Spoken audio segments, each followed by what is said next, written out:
You know that feeling, right? You've got way too much to do and just not enough people or time or, well, stuff to do it with. It's a classic project management headache. So today, we are going to get to the bottom of it, and we're going to do it with a very British problem, a classic village bake-off. Oh, you bet it is. And we're going to solve this little puzzle by following the incredibly stressful afternoon of a lovely baker named Brenda. She's entered the Great Village Bake-Off, and her entire reputation for having absolutely no soggy bottoms is on the line. Okay, so here's the drama. Brenda's got a Victoria sponge, a batch of perfect scones, and this magnificent three-tiered showstopper to bake. The big problem? The village hall has only one of these fancy competition-grade ovens, and all three of her creations need to be baked in it pretty much at the same time. So Brenda's first plan, bless her cotton socks, is a complete and utter pileup. I mean, look at this. The oven is double, even triple booked. In project management speak, we'd call this resource overallocation. But here in the village hall, it's just a classic logistical kerfuffle. Something has got to give. Right. Brenda, taking a deep breath and probably a sip of tea, realizes the first thing to do is just pure common sense. The oven is the boss. Its schedule is the only thing that really matters. And this instinct, to build a plan around your most limited resource, actually has a proper name in project management. It's called resource leveling. You're literally leveling out the demand on that single oven by shuffling the schedule around. But, and this is the crucial bit, there's a trade-off. To stop the oven from having a meltdown, Brenda has to accept that her finish time might just have to change. And here it is, Brenda's leveled plan. See, the oven conflict is gone. Brilliant. The sponge bakes, then the scones, then the showstopper.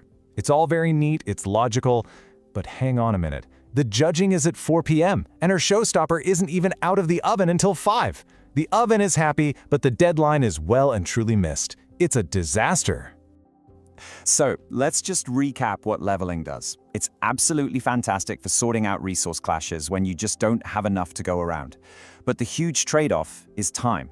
It often pushes your finish date back, which, as poor Brenda just found out, can be a really, really big problem. But what if that deadline is absolutely set in stone? What if the judges are tapping their watches at 4 p.m. sharp, no excuses? Well, Brenda needs a different plan, a more cunning strategy. She needs to become a smooth operator.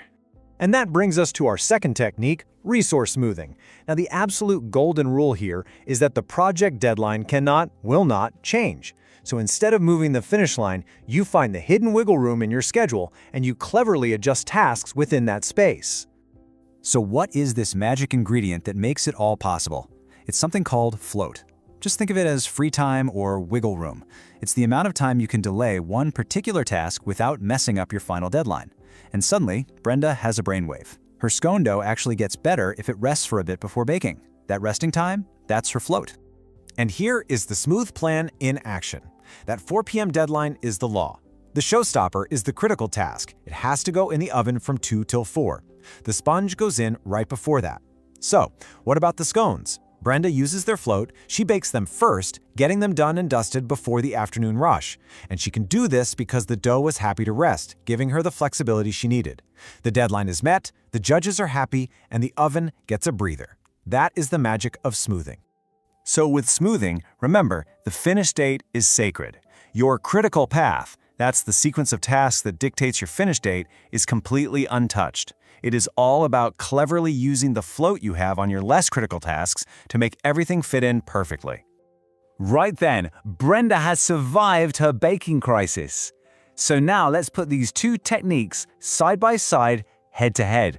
This is the really important bit, the core information you'll need for any exam or just to sound like you know what you're on about in your next project meeting. Okay, this table cuts right to the chase. Just look at the primary goal.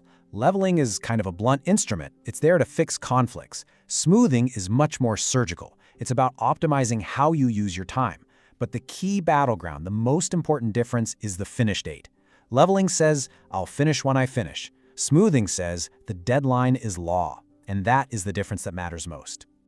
Honestly, if you remember just one thing from all of this, make it this sentence. Leveling moves the finish date. Smoothing does not. It's the simplest way to keep them straight in your head when the pressure's on. So now you're facing your own project management bake-off. Which technique do you pull out of your toolkit? How do you know which recipe to follow? Well, the choice is actually simpler than you think. Is your biggest headache a shortage of stuff? People, equipment, or in Brenda's case, an oven? Then you level. Is your biggest headache a shortage of time, a deadline that simply cannot move? Then you smooth. It's that simple. And here it is, your final cheat sheet. 4 points to sear into your memory. Leveling may change the critical path, and it may delay the project. Smoothing, on the other hand, cannot delay the project, and it absolutely relies on using that available float. Master these 4 points, and you have absolutely mastered the difference. Ultimately, that's the strategic choice every single project manager has to make. But now you've got the tools to decide.